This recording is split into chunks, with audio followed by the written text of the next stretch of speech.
Bien, amigas y amigos, y rápidamente vamos a tratar de meter de todo el material que tenemos y vamos a apelar a la capacidad que sabemos que tiene además de síntesis del profesor Juan Manuel Lamaita, a quien ya le damos las buenas noches, la bienvenida al programa, al canal, y le agradecemos mucho por estar compartiendo de repente este tiempo que podía ser un tiempo libre para estar en su casa, poder compartirlo con la teleaudiencia. Bueno, muchas gracias y discúlpame la demora.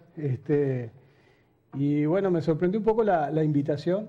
Me estuviste explicando ahí el motivo, más que como profesor, como comunista. Como comunista. Te sabemos, inclusive estuvimos averiguando, porque hay varios referentes que podían hablar. Bueno, de entre los referentes me dijeron, el profesor Juan Manuel Lamaita puede hablar sobre Fidel Castro. Una figura controversial, sin lugar a dudas, la de Castro, como cualquiera que toma una dimensión mundial, ¿no?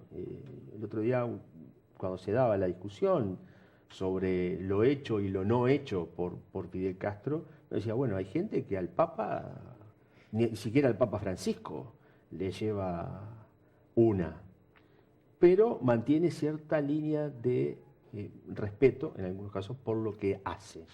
¿Cómo podías definir lo que fue la figura de Fidel Castro con esa dimensión mundial que tomó a lo largo de su vida?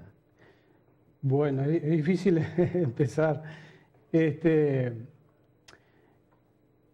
sin duda, como vos decías, una referencia a nivel mundial y como latinoamericanos, todo lo que voy a decir va a ser muy subjetivo desde el punto de vista de un comunista.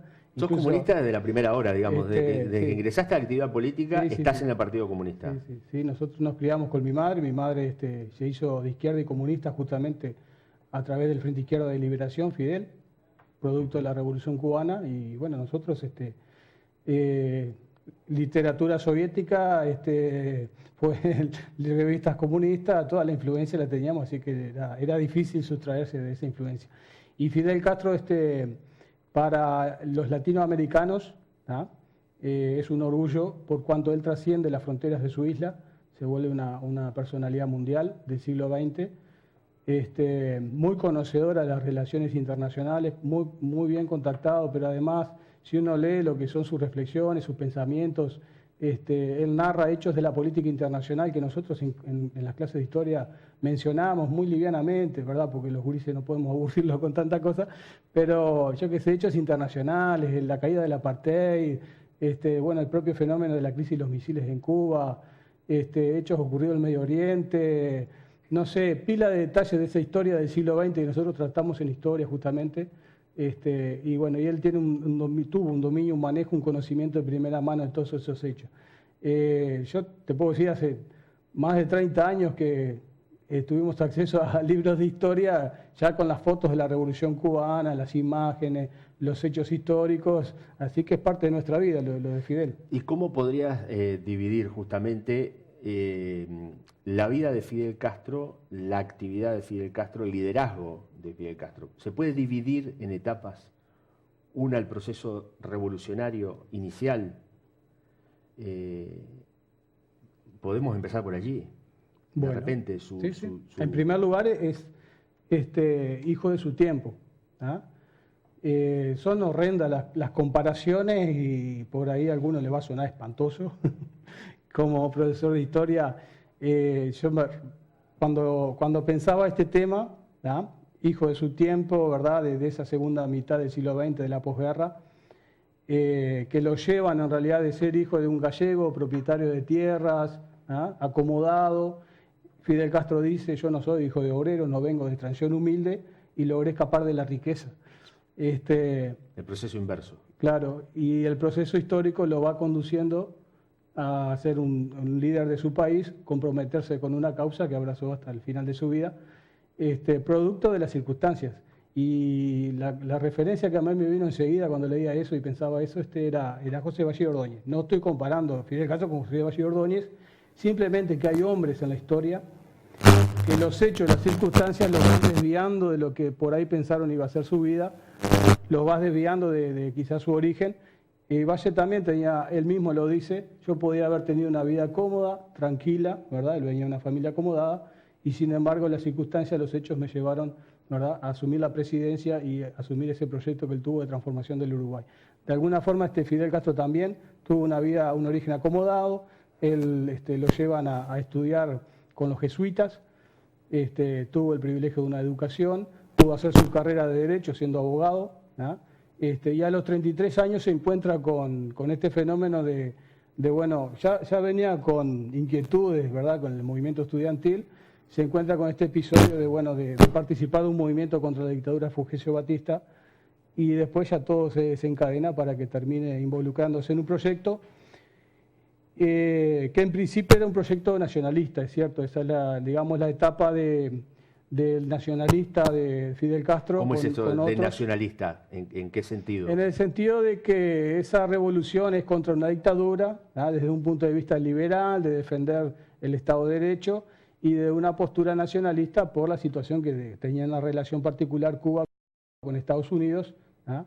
Estados Unidos, luego de la guerra contra España a fines del siglo XIX, logra que España se vaya, ¿verdad?, de la Florida, de Cuba y de Puerto Rico, ¿no?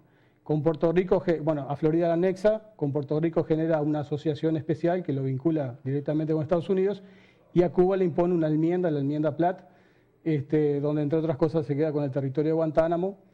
Y después, la economía cubana prácticamente dependía desde los ingenios azucareros, las tierras, la extracción de níquel de Estados Unidos, de empresas norteamericanas. Entonces había una cuestión nacionalista en Cuba de que no había una independencia completa.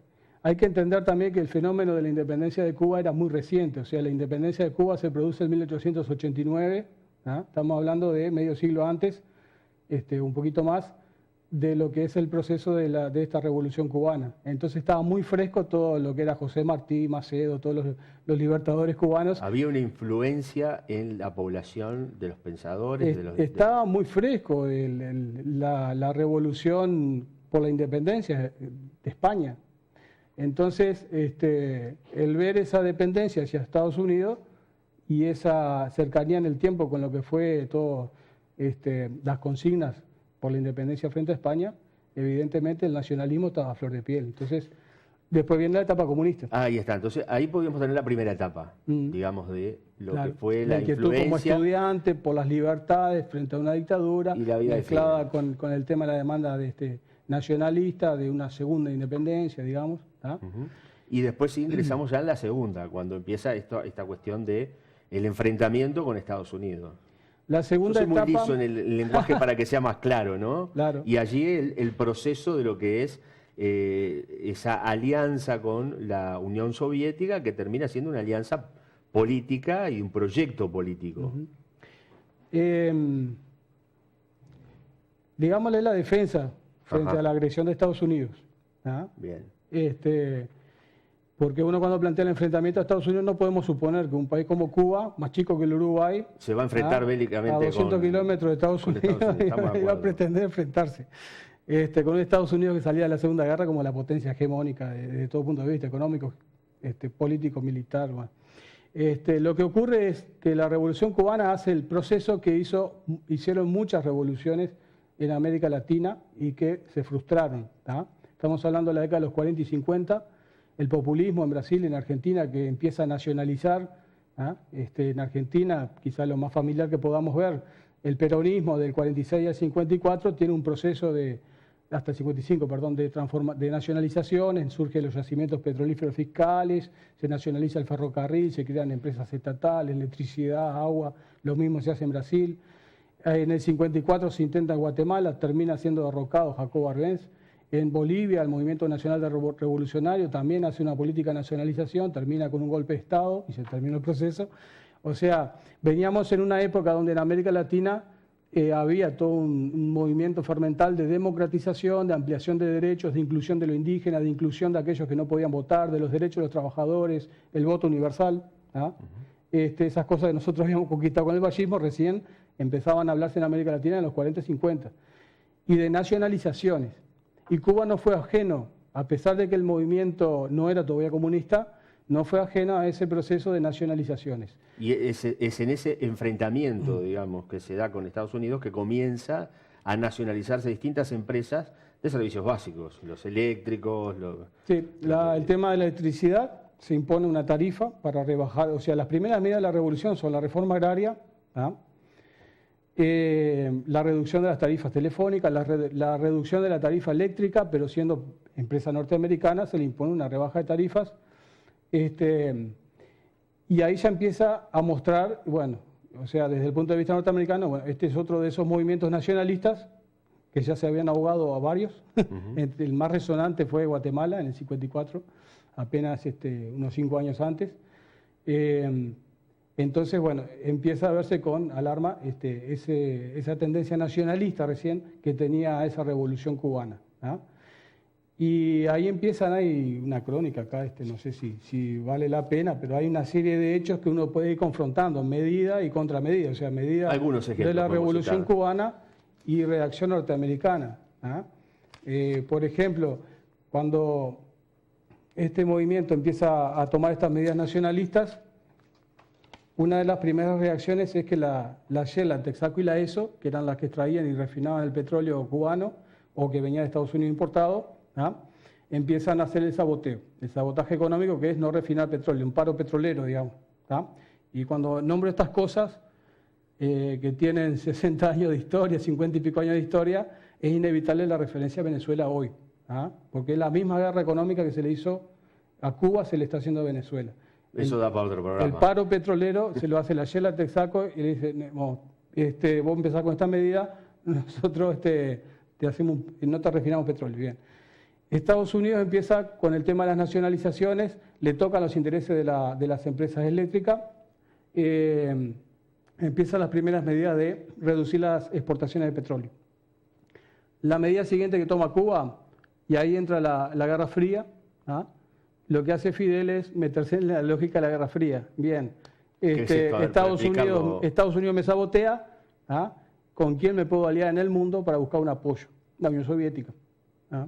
El enemigo de Estados Unidos. Y logra de la Unión Soviética que venga petróleo. La ESO, la Texaco y la Shell le niegan la refinación de petróleo soviético, ¿ah? Y lo que hace es intervenir esas petroleras y nacionalizar el petróleo, ¿ah? La otra medida es el azúcar.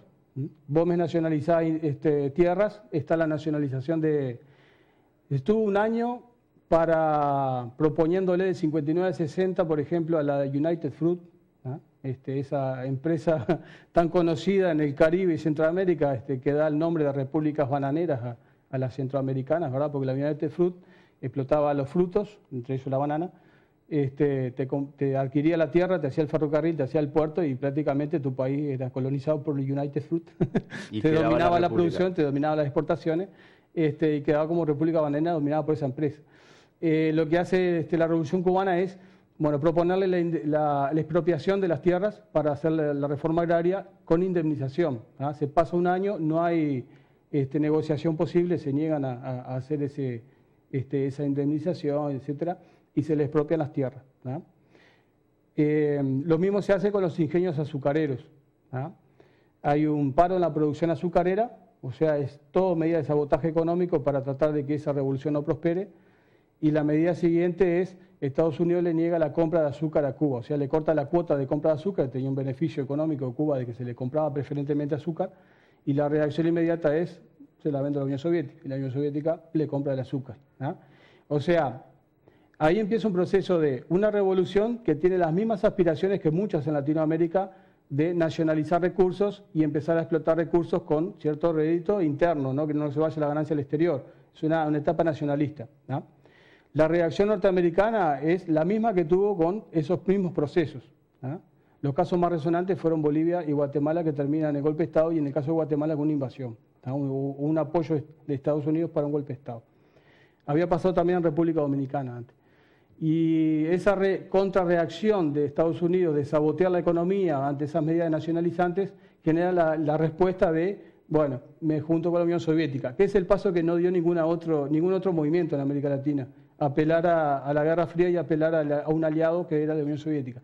Y pero ahí, sí lo hizo Cuba. Ahí eso lo hace Cuba, y ahí es donde se mete la lógica de la Guerra Fría y a vincularse con el modelo comunista soviético. Bien, hasta aquí ha quedado sumamente claro los conceptos. Esta sería ya una segunda etapa de lo que es la Revolución Cubana y la vida de Fidel Castro dentro de Cuba. Vamos a hacer una pausa muy breve y vamos a seguir en los minutos que nos queden prometiendo otra visita. Bien. Para más adelante, sí. Porque evidentemente que el tema da para mucho, sí. Porque es más allá de debatir.